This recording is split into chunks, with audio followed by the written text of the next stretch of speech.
As I drove here from staying in Fisher, I saw all these signs announcing the cycle tour. And I looked it up, and I see this is claimed to be the biggest timed bike race in the world. And I guess some of the people there will be aiming to do a personal best, will be trying to win, but I'm glad to see that it's like a tour. Some people will be doing this with their mates, with their family, and looking to enjoy the scenery. And I guess if you think of our lives as a cycle tour, you guys here are more or less at the start line. You've got that all ahead of you. You don't know whether it's going to be strong winds, it's going to be a hot day, but you're going to do the best you can. And for us over here, and a couple of our friends down in the back, we get in towards the end of that tour, and so we can look back at what has happened. And so just to bring one thought to mind, there was a guy called Socrates. Anybody heard of Socrates? I hope that's still part of your curriculum, a moral philosopher. And he was, in fact, given the choice. He was accused of corrupting the youth. Okay, corrupting the youth. And so they put him up on trial and they said, either you're going into exile or you commit suicide. And what did he choose? He chose to drink hemlock and commit suicide. But one of the things he's alleged to have said at his trial was that an unexamined life is not worth living. And so I hope that you go into life thinking about it, being mindful about it. And for us who've lived a bit longer, I guess we can ask the question is, have we lived a life that is worth examining? So that's where we are. But let's get on to the topic. We've got Keith, Teresa, Cheryl, Andrew over here. We represent quite a spectrum of people. Some people got A's, some got D's, some people got prefects, some got caned. So that used to happen, believe it or not. And so we've chosen to have a spectrum of people to represent us. And so the first thing, and I'm going to hand over, and who's the first person? Andrew, you're going to share a little bit, and we'll quickly go through, time is short, share some memories. Thanks, Ray. Hello, everybody. Sit down. Okay. Right. I came to Westerford at the start of Standard 7, grade 9, and I came from a very different kind of school. It was an all-boys school out in the Boland. And what I enjoyed about being here was the culture of engagement. We were invited and encouraged to think, to debate, to speak, to question. In an era in the 70s when that wasn't necessarily the norm in schools. So I really value that looking back. We had brilliant teachers, particularly maths and English and history. History is obviously very loaded, very politically loaded, and it was in those classes that we were really stretched and challenged to question and to look at things from different points of view. Those were good memories. Like Ray, I've been back here. This is my second time back since Matric. I came back for our 25th anniversary, and I'm back here now. In some ways, coming back is a healing of memories, because school wasn't always great. I look back at it with enormous gratitude, but there were times of deep unhappiness for me and for others in our year. It wasn't a bed of roses. There were groups and so on, as one gets in any community. For me, coming to Westerford was like moving from darkness to light, strong as that. The school I was at was not at its prime. We've talked about caning already. Every teacher had his cane and used it. Every boy got caned at some point. So coming here with a relatively mild discipline, Keith will disagree, a relatively mild discipline was a breeze, very different here. I think some of the highlights for me were what we did in English. We had what we called oral communication groups, 4 or 5 people at a time. You had to choose a topic and present it for 45 minutes as creatively as you could, with poetry, music, reading, research and speeches. Those were very good. We also had the annual school play, and from standard 8 grade 10, you could be part of it. So there was Macbeth, there was Murder in the Cathedral, and there was The Crucible. And those were incredible plays to either watch or be part of. Plays still very relevant today. And then there's so much I could also say, but I'm sure some people will talk about the uniforms, short hair for boys, long skirts for girls, but others can talk about that. I think the spirituality of the school was interesting. That's a question that Thomas asked when we were planning this. It was a largely Christian school. We had, I think, daily assemblies. We sang hymns. We had prayers. We had daily short addresses or little homilies. And it did shape us. We weren't by all means all Christian, but it certainly shaped us. It gave us a moral place and foundation and framework. And it was a good space. I'll leave it at that. Thank you. I have very good memories of school. I loved it. I enjoyed learning, I loved questioning, I loved sport, I had good friends. I was very privileged, and I know that. Just a few reflections. Shaming was one of the forms of discipline that was used at the school. When you were in trouble, you had to stand up in assembly, and some of our peers are talking about that on our WhatsApp group. You just had to stand and say your name. It was nasty. Caning was also the order of the day. I remember the boys coming back into class after they'd been caned and upset and sore, and that's what happened to them. There wasn't so much that sort of conversation of trying to understand why people had done things. Uniform was really important. When we were growing up, we were expected to want to look like our parents, and our parents wanted to look like the Queen and the King, and so it was all very much shaken up with the hippie movement, where long hair was now cool, and jeans were in, and bell-bottoms, and it was very tough on some of the more conservative leaders of our school because we didn't want to look like them. I can remember for us, there would be a uniform check, we'd all have to kneel on the ground. So at that stage, the girls were on the one side, the boys were on the other side of the hall, and teachers would come along with a ruler, and your dress had to be 5 inches above the ground when you were kneeling, otherwise it was too short, and you were then punished. I also remember with gratitude what we learned in the history department. There was a strong propaganda in the schools at that stage that the national government was fierce and effective. And it was known that there was an informer in the school, in most schools often, and so it was with some courage that our history teachers told us the truth. And we learned a lot about what was happening in our country, and other schools didn't have this opportunity. And I remember when we finished our history curriculum for the year, the teacher said to us, okay, now this is what we've learned, but you now have to learn from this book over here, because this is what you've got to write in the exam, because if you don't write this in the exam, you're not going to pass. And that wasn't the privilege that many schools have had.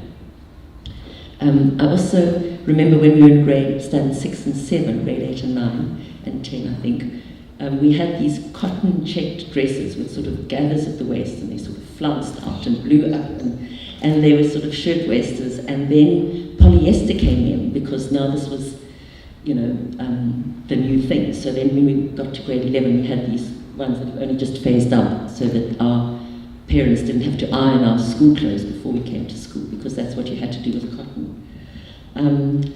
I also remember the importance in assembly talking about the uniform, and our principal, who was a sort of conservative man, would say that he'd got a letter or a phone call, and there was some woman in her flat looking out her window while she was brushing her teeth, and she saw a Westerford boy riding on his bicycle with his blazer open. He hadn't buttoned his blazer up, so if that was you were to go down to the office. So it was a lot of small picture discipline around uniforms. We also came to school we walked, we came by bicycle. Very rarely were there parents who dropped us off at school. There were buses, the bicycle shed was down the side and it was full.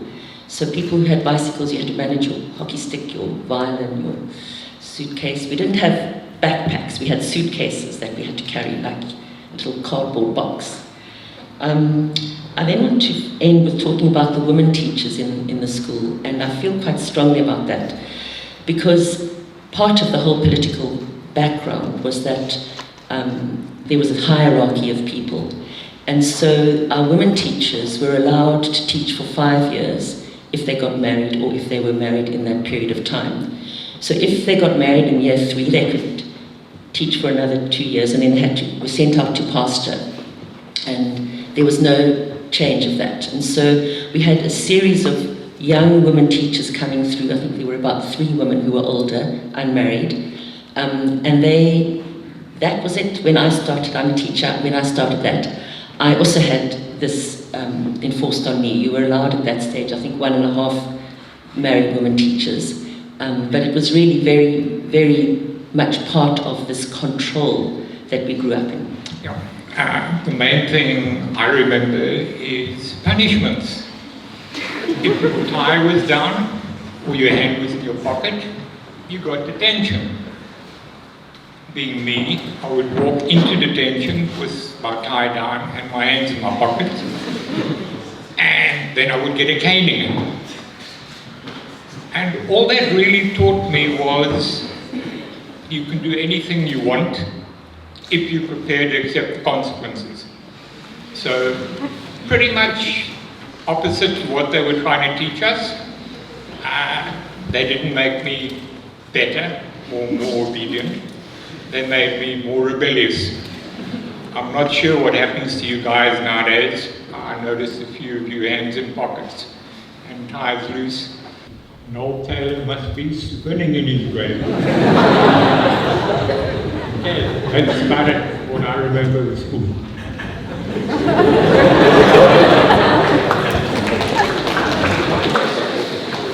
Okay, so I'm the non-nerd in this group, okay. I loved school as well. Schoolwork was secondary. I had a high-achieving brother, so felt I could just do what I wanted to do. Sport was top priority at school. And planning for after school wasn't the thought at the time. You know, you just winged it and got on with what you wanted to do. Then you got to the end of a trek and your parents said, okay, now what are you going to do next year? And they said, well, I haven't thought about it yet. Well, okay, fine, we've booked you into college. So there wasn't a choice. You just did what you had to do. And then in grade 11, I failed grade 11, and there was no choice there either. You'll come back and you'll redo it. Because I had a boyfriend on Gough Island, and I was more interested in that than worrying about my schoolwork. So after that, I matriculated. And then, because I got into Westerford and to Rustenburg, and because I lived at the back gate, it was a no-brainer. So parents worked full-time those days, you know, there was no one at home, so that was the choice. But I loved school. I wasn't a rebel, unlucky. I just got on with it. And yeah, people always reported, you know, if you weren't wearing the right clothes or doing the right thing. I got caught kissing at the bus stop. So I ended up in Noel Taylor's office. But other than that, I can only look back on Westerford with fond memories, maybe not the guys. We had a teacher who used to rip out the guy's sideburns. So he used to pull them up like this. Yes. He used to pull them up by their sideburns out of their chair like that. And he was an ex-army major, so. But and we had a great spectrum of teachers. I remember some with fond memories and others who, you don't. So you just take the good with the bad and make the most of it. And you guys have so many opportunities, so really just go for it. Right, well, let's pass over to my left. Perfect.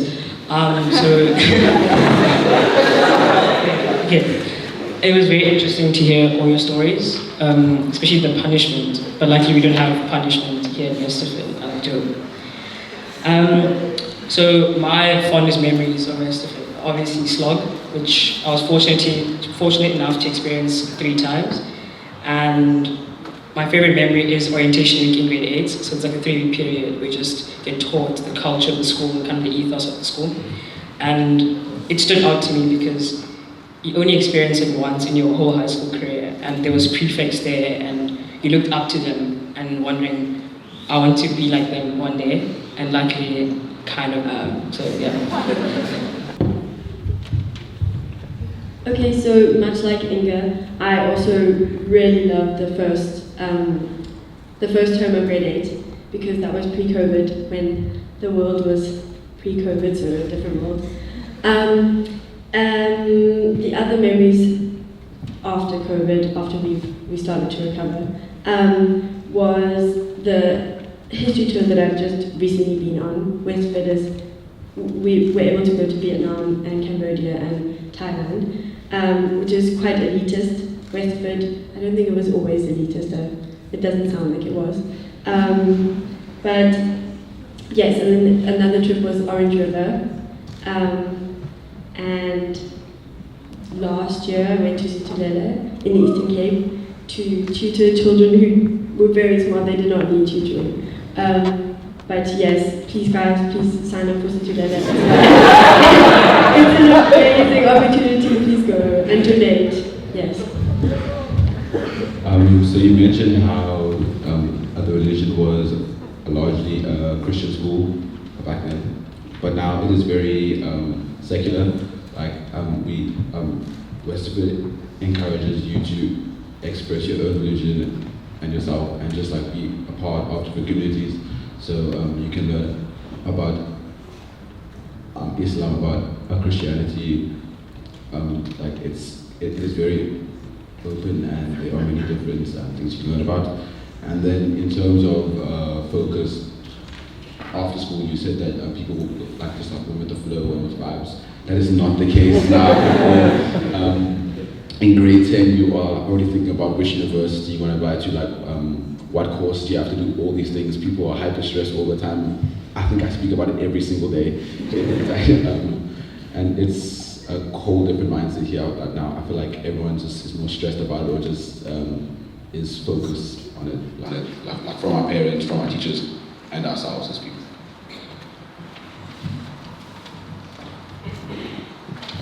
Right, well, thank you for those memories. And now let's move on to the topic about, I suppose, the context, the political, the social context. And back in '74, when we were in matric, South Africa had 25 million people. Today there are over 60 million people, so we can see huge changes just in our demographics. Of course, we were whites-only school. Here you are all colours. And so I come back to Cape Town and I see Table Mountain hasn't changed much. These leafy suburbs are much the same, but of course when one travels in over the Cape Flats, one sees huge changes in our society. But let's hear what other folk have to say. So the 70s were very much the height of apartheid. The policy of separate development was being strongly pushed by the government at the time with the homelands. The Western Cape was a so-called coloured preferential area, so people from the Eastern Cape and elsewhere were excluded, except that they could come in with a pass only. There was very strict restrictions on movement of black people. They were much seen as a labour pool, not to live, but simply to come to work and go back to the homelands. That was huge, and in many ways still shapes so much of what we are as a country today. So separate development, everything was segregated. Whites-only school, places where you lived were different race groups. Universities were segregated. Beaches, whites or blacks only, buses and trains, everything you could think of was separate, and that just affected us. We grew up in our own bubble. As much as one wanted to see something else, the bubble was what it was. The broader context, in 1974, President Nixon resigned after the Watergate scandal. It was the height of the Cold War, which lasted from the end of World War II until the fall of the Berlin Wall in 1989 and the collapse of the Soviet Union in 1991. And the Cold War was whereby the USA and the Soviet Union saw each other as threats, and they would give military and economic support to different groups in different countries. That affected us because we had what we called the frontline states to the north of us: Angola, Botswana, Mozambique, Zambia, and latterly Zimbabwe. There were occasional SADF raids into those countries to attack ANC guerrillas, fighters. In 1975, the year after we did matric, Most of my other contemporaries had to go to the army for 2 years, and I was in Walvis Bay for 3 months, and then went to Oudtshoorn. But if I'd stayed in Walvis Bay, our battalion went into Angola in 75 to not so much invade Angola, although we got quite close, but to support the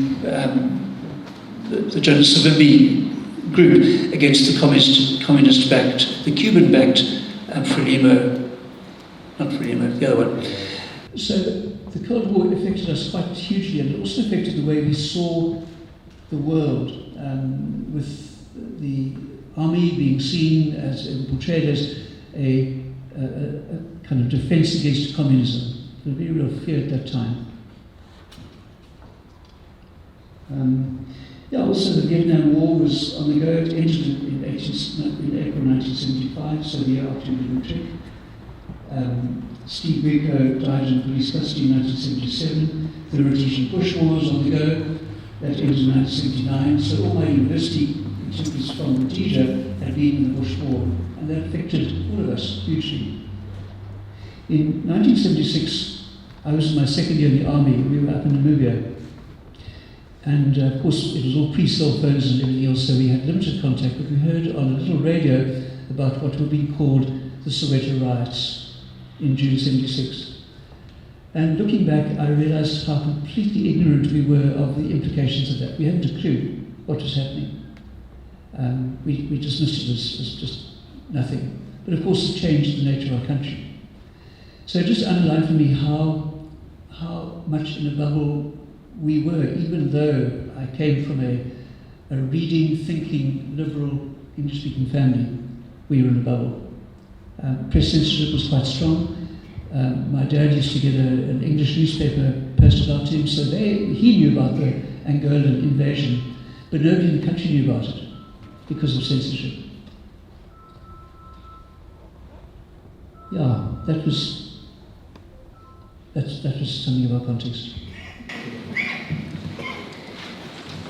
It was a police state which was one of fear often, and there was just this undercurrent that you knew that Big Brother was watching you. And I have terrible memories of the matric time in the middle of the year where our classmates would get their call-up papers and they'd have to go to Bloemfontein and various other call-up places. People weren't happy about going to the army, and there was just no way out of it. I had friends who went to jail because they wouldn't go to the army. It was really very difficult. There was an undermining of trust. The appreciation of the tapestry of multiculturalism hadn't burst yet. It was just very much of a dominant culture. I was at university in 1976 with the Soweto riots happening, and I remember there were lots of protests on campus. The police would come with rubber batons and tear gas onto campus. One felt that we were stuck in a place and we didn't know where it was going, from my perspective. Censorship of movies and of books was rife. We were born 12 years after the end of a major world war, so our parents were still recovering from that sort of awfulness in the world, and so that impacted on us. I remember when I grew up here, I used to take the bus to school, and when I was probably in about grade 4 or 5, I remember sticking my little hand out as the bus came past, and the bus drove past, and the next buses drove past. And none of the buses would stop for me, and I was going to be late for school, and I didn't know what was going on. And then I obviously realized that what happened was that this was now the segregation of buses, and I wasn't able to get into a bus which was not for people who were white, and I was obviously looking white on the side of the road. When I grew up, I lived up the road, and we used to go down the road towards the bridge where you can cross over, and the whole community there were greengrocers, and we used to get our vegetables from, and Mr. Donse had the shop, and it was a mixed area. In Palmboom Road, I remember it was a mixed area, and slowly these people were just left. Everything changed, and the houses were pulled down. In 1969, when I was in junior school in my last year, I went with my class to give out little Christmas boxes to people, to families, and I think this must have been organised through the social workers sometime. And I remember going into District 6, and then in 1972, when we were in grade 10, District 6 was flattened. Andrew mentioned the 1976 uprisings, but it was very turbulent, and one felt helpless, and it was a bit embarrassing to be a white South African. It was tough, because one was so helpless to do anything about the fact that the policies were rampant, and you know, that I suppose is the climate that I remember. I remember once trying to take something to a woman who worked for us and going into the townships, and we were stopped by the police, and you know, we weren't allowed to go into the townships. We were given a fine, so there was a lot of fear in the air. Just ask my team to hurry up.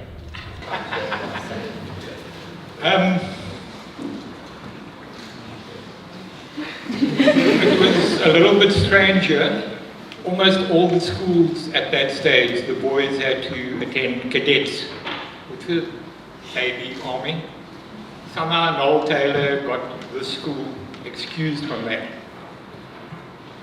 The downside, when I got into the Air Force, with my attitude here, and no clue what the military was about, it didn't go very well for me.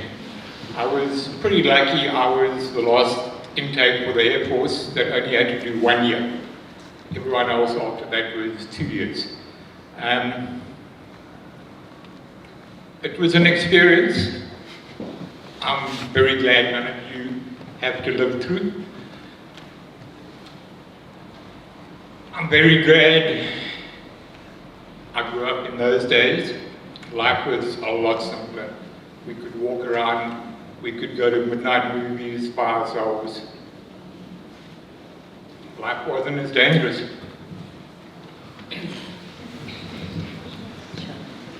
Okay, so I had a German Jewish father who was an atheist, and I had an Afrikaans mother, so true pavement special.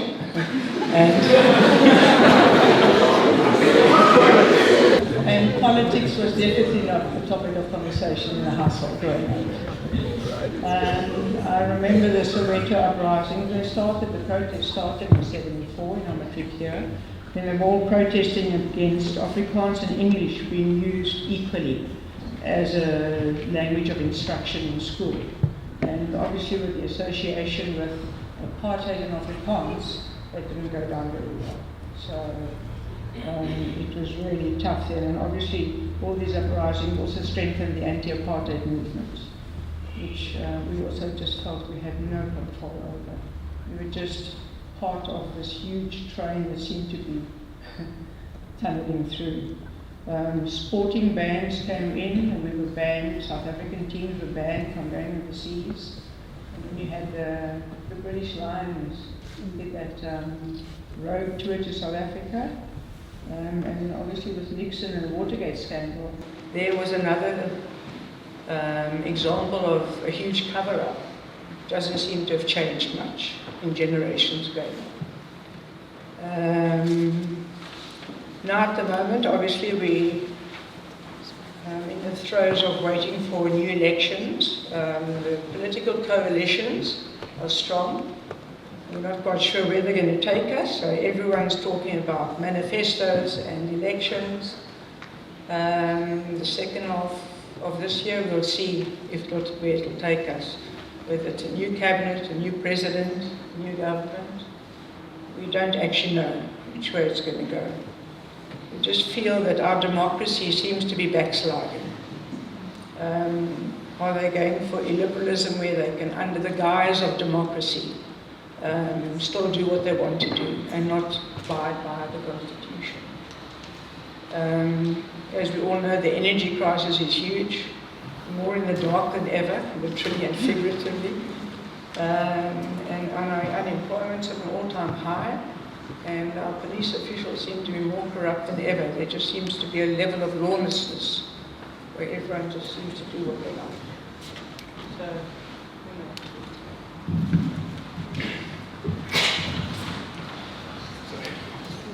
Okay, I'm not going to keep you too long for this, but so now Westerfordians are still very involved in the political happenings around the world. I'm sure that was the case with you, you've just explained it. But so the biggest issue at the moment is, it's the genocide in Gaza, to be honest. And there's a lot of Westerfordians are very involved in activism towards, against this.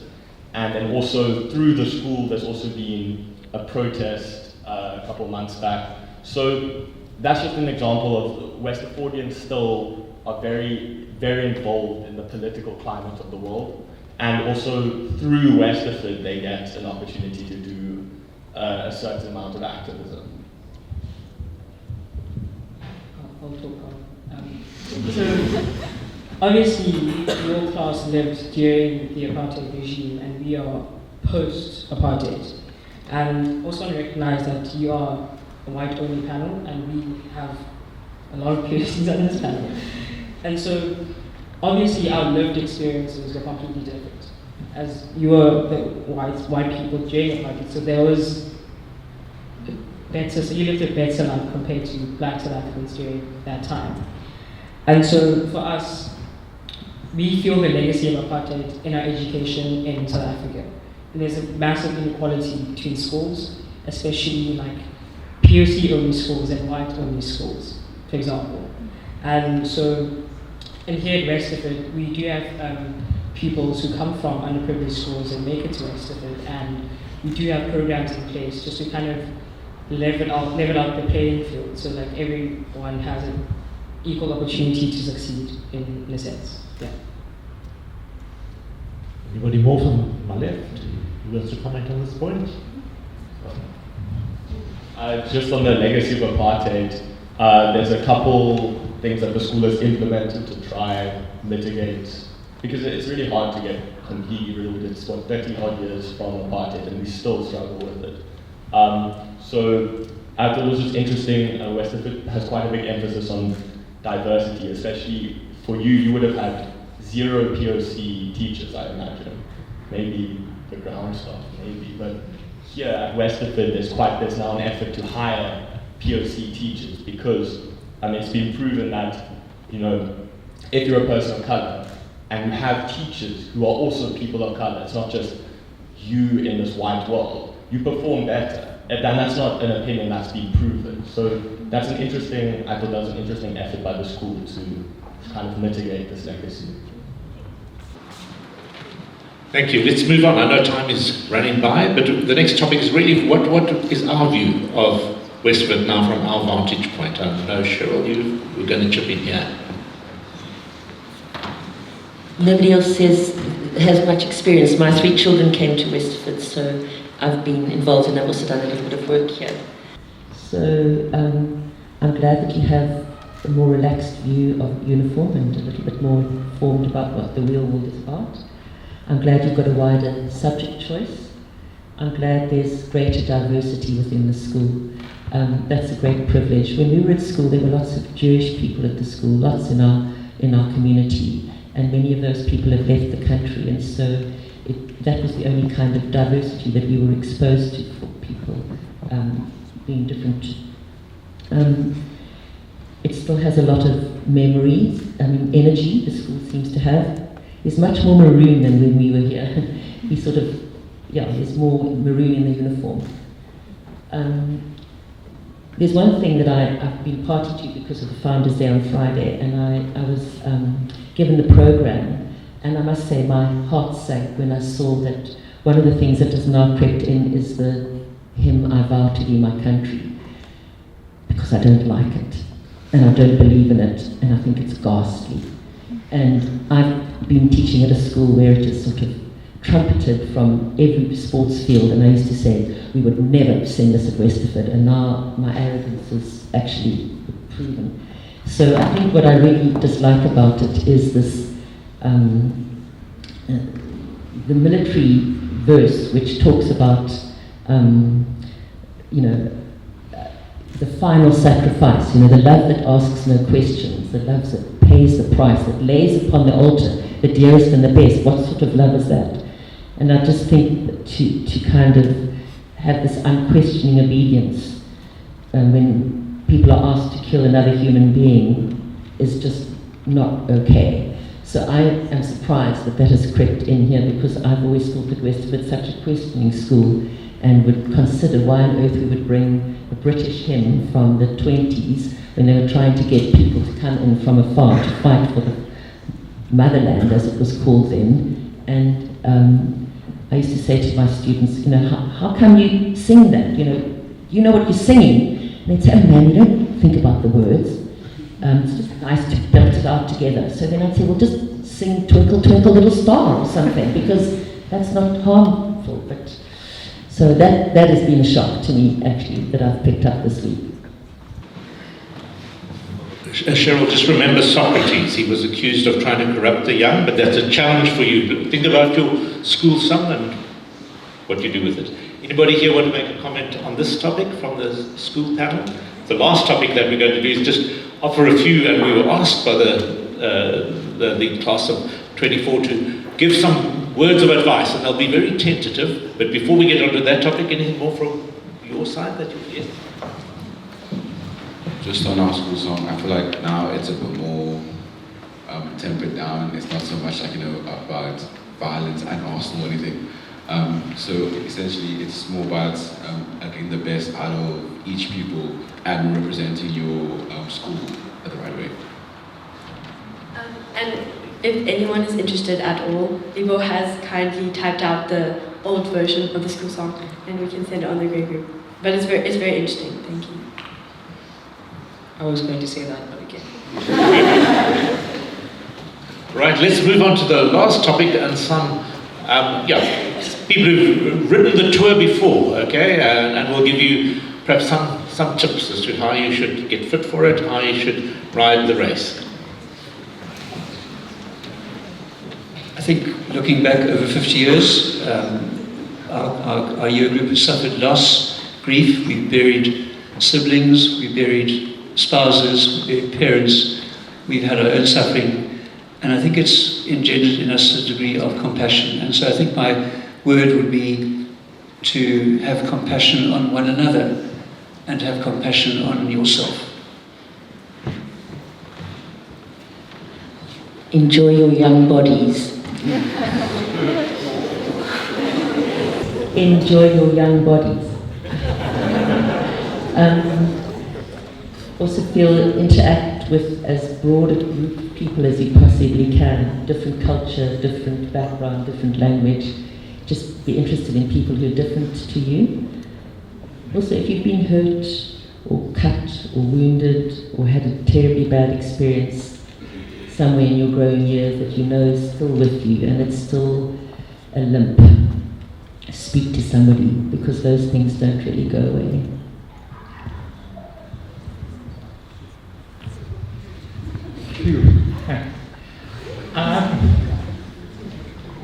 Clearly, I'm a bad example. What you guys need to do is spend time finding what you really enjoy, what really moves you. Don't just go and study the first course that's available. Don't take the first job that's available.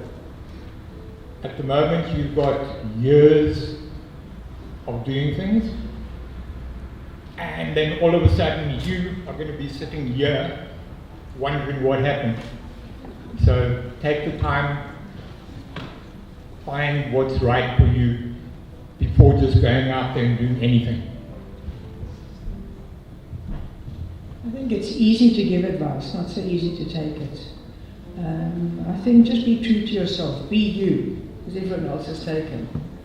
And don't lose sight of this one-on-one communication. We're so involved in technology, people have forgotten how to speak to each other. And I think the whole family unit is being dissected by technology. You just have to look around at restaurants, no one talks to each other. Each one's on their own device. And stand up for what you believe in, and maintain your integrity, and just be real and be kind.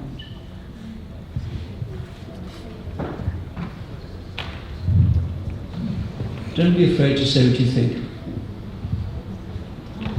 Right, and I'm going to hand over to class of 24 for their closing comments. But after that, we are also going to be happy to stay here. Anybody who wants to come and engage with us, we will be here for you.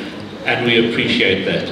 But otherwise, yeah, any words from you? And for us, you have insights. How should we live the last 20, 30, how many years of our lives? And just my one favourite author is, of course, Tolkien. And he fought in the First World War. He lived through the Second World War. And of course, we know most of us would have read his books, Lord of the Rings. And Frodo says to Gandalf, so you can think who's Frodo, we gunned Gandalf. Frodo says, I wish it need not have happened in my time, said Frodo. So do I, said Gandalf, and so do all who live to see such times. But that is not for them to decide. All we have to decide is what to do with the time that is given to us. That was an interesting one. I just want to say thank you for the advice. I think we should all take it. I know I'll take the be kind, because we can all be more kind to one another. So thank you. And my advice to you, my advice is to enjoy the rest of the years, because time goes by very quickly. Just enjoy it.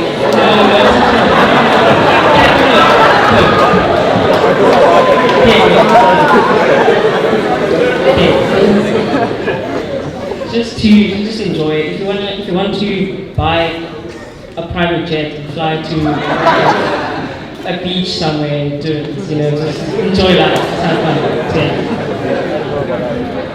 Would anyone else like to make So, my advice, like as Ina said, to enjoy everything. Take these years to live without fear. So, do take risks, because it's okay.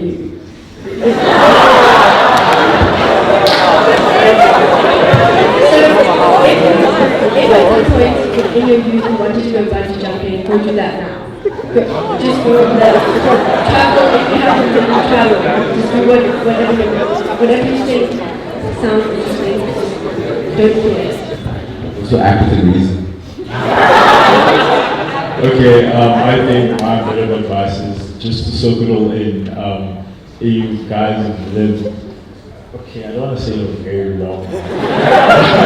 You guys have been through many experiences, and there's still many things that you guys can experience. So I, like most of us said, just do what you want to do, live life, like we'd say, have a job, So, yeah, that's.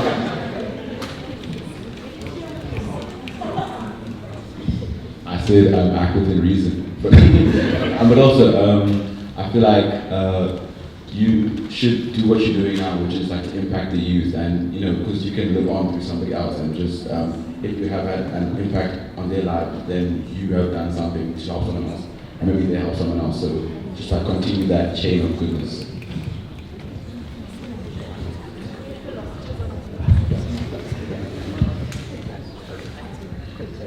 But just to let you know, tomorrow's activity for our class is that we're going to sea kayaking from 3 Anchor Bay, led by this fellow.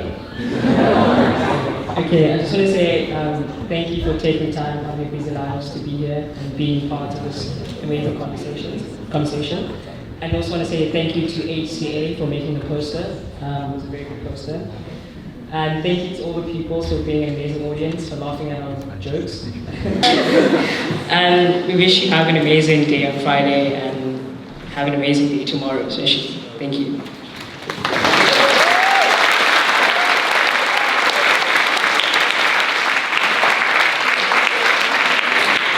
Thank you. So feel free to go, but if you want to come and engage with us in any way, challenge us, criticize us, tease us, you're welcome.